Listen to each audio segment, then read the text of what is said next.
All right, ladies and gentlemen, it is a Saturday night, and we are where we're supposed to be in the Pratt Pack Gym, enjoying a little cherry 7-Up, courtesy of Coons Market. Don't forget, Coons Market Black and Gold Sunday show at 11 with Greg Diolis, Bob Dvorak, Ted Arnaud, and me. We'll be live at CBS Radio World Headquarters in Greentree, and, of course, the Coons Cooking Hour tomorrow as well with Joe and Frank Dentisi at 8. But here are some of the sports stories we are going to be looking at tomorrow. A number of things to discuss, including the Pitt Panthers. Michael Young, for the first 3 years of his career with the Panthers, he always had his back to the basket, and he was just waiting to get the ball and to do what he did best, put it in. And then he started to do the old three-point thing. It had some success, but today he got back to really what made him famous. He was pounding it down low, and he ended up with a great afternoon, 21 points. Pitt beat Syracuse at the Peterson Event Center, 80-75. Tuesday night, back at the Pete, Virginia Tech, 7 o'clock tip-off, 93-7 the Fan. Dukes are trailing St. Louis, 55-51 in the second half. Penn State got 24 from Peyton Banks and defeated Illinois today, 83-70. Javon Carter, 19 points, 9 rebounds. It was WVU, number 13 Mountaineers at the Coliseum in Morgantown over Kansas State, 85-66. Now, some news stories that we need to talk about that we're going to be discussing tomorrow on Rob Pratt Sunday in the first hour of the program and after CBS Radio News. Word today that North Korea test-fired a ballistic missile, and this according to officials from South Korea.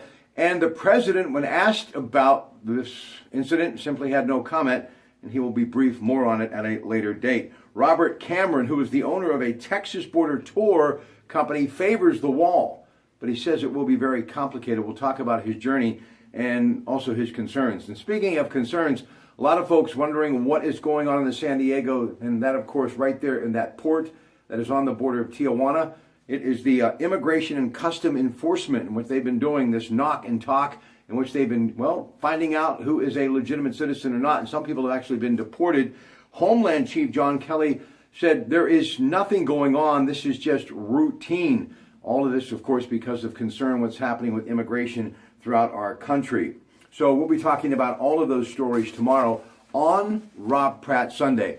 We close on a sad note and also the end of a glorious chapter in retail. For those of us from the Beaver Valley area, when Horns and Kaufman's left, it was a very tough time for all of us who love the shopping experience that is the Beaver Valley Mall, still love it to this day. It has been a part of who we all are since 1970. It sits on the old Pettibon Golf Course right here in Monaca. We've seen a lot of things happen since. Sears left, and of course, the sad news about Macy's leaving as well. But there is, from what many people believe, some good news on the horizon with the new ownership group, and that is good. But through all of the turbulence, one retail company stood very tall. And I remember walking in that signature chandelier shining brightly thinking, I'm so happy for this, Pennsylvania company, Boscov's. Their leader, Albert Boscov's, what an amazing individual. Dear friend of Ed Rendell, who just could not say enough good about his friend. As a matter of fact, when this company fell on hard times in 2008 and 9 and had to file bankruptcy, Mr. Boscov came out of retirement, and his old friend, Ed Rendell, stepped up and wrote a check to help him pay off debt, which Mr. Rendell, our former governor, said that he did pay in full. It's a great story of the son of a Russian Jewish immigrant and how they started very on in the retail business. The family, their roots go back to 1911. The company obviously has gone through a lot, but mainly success after success after success, earning as much as $1 billion a year in revenue from Delaware to New York to Connecticut to New Jersey and right here in Pennsylvania. And his nephew is now running the company, and he simply says, we will carry on the legacy of Mr. Boscov. And this guy, 6 decades at the helm, and really a whole lot of energy, 12-hour days, and they said his mind and memory was absolutely incredible. And he often would say, hey, no money, you don't eat. And I think that's plain and simple, and I think that's something that drives us all. I just want that family to know how grateful I am, and I know all of us in Beaver County and the surrounding area, wherever that name is in Pennsylvania, that through all of the times when many of these great department stores, which I think is still a great way to shop and spend the day and get that memorable gift for someone that will be around for generations to come, is by going to one of those stores at a local mall such as Boscov's. And, well, they're going to be there for a very long time to come, and they've been a big anchor of what we call retail shopping at its best. He will be missed, but his legacy, as his nephew said, will live on, and we are very grateful for that. Ladies and gentlemen, have yourself a great rest of the evening, and remember, tomorrow morning, we will be with you bright and early, 5 a.m. with CBS Radio News, the AccuWeather forecast.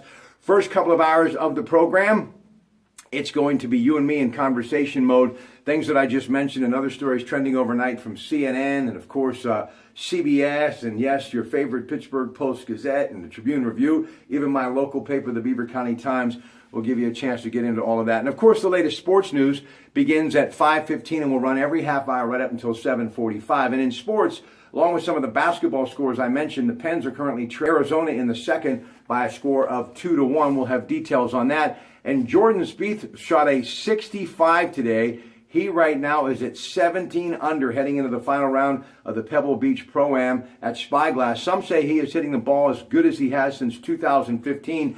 And even on the weather-tortured greens that obviously the Pro-Am, the players that aren't pros have been playing, bumpy greens or not, they said he has been absolutely tremendous. Brant Snedeker is at 11 under. And also in a group of a pair, it is Dustin Johnson and Kelly Craft at 10 under. So we'll have all of that in sports as well. And then, of course, your weekend magazine, as I mentioned, will be Doug and Jess, the Organic Gardeners, Joe and Frank Dentisi, the Coons Cooking Hour, Heffron Tillotson, Your Money and You, Jim Meredith, Belinda Schlagenhop, Marianne Siebert. And then the guys and I will get together and, well, wrap up the day with the Coons Market Black and Gold Sunday show. I hope you had a good Saturday. Tip of the hat from the Pratt Pack Gym. We'll see you bright and early, 5 a.m., CBS Radio World Headquarters in Green Tree. Good night.